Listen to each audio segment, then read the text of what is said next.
When Albert Whitehead moved into his downtown home in 2002, Come here, boy. Hey, good morning. there were a few That's my favorite unusual boy, huh? things You that were came with the sleeping. You house. slept late this morning, huh? The right to keep a pet reindeer on the property was one. And two, there's 40,000 pounds of jade in my front yard. That jade is in the form of several huge boulders, each with a hole drilled to prove what's inside.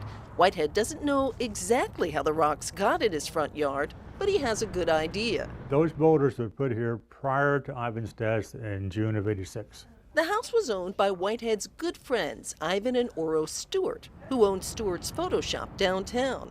Whitehead says Ivan Stewart was on a photo shoot in Kotzebue in the early 60s when he heard about a jade mine for sale. Well, the Stewarts have always been interested in rocks. They were kind of rock hounds since they were kids. So Ivan came back, talked to Oro about this fantastic idea of owning a jade mine north of the Arctic Circle, and she bought in. The Stewarts shipped their jade back to Anchorage, where a lot of it ended up here. Whitehead has been staring at the boulders for 20 years, wondering what they're worth, until an appraiser set him straight. 40,000 pounds of jade in my front yard, which are pretty rocks, value zero. Which got him to thinking he needed to get to work. With raw cut jade going for $50 a pound, Whitehead convinced a friend with a front-end loader to deposit a boulder or two in his garage.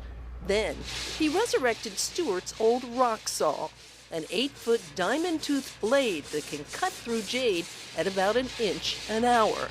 What the cuts revealed was beautiful. See the green glow? Oh, it almost looks like the aurora. It does. When you see a green glow like that, the bigger the glow, the better the jade. Now Whitehead is making bookends, selling jade to jewelers, This is what he makes with them. and putting in plenty of elbow grease, polishing slabs for jade tabletops.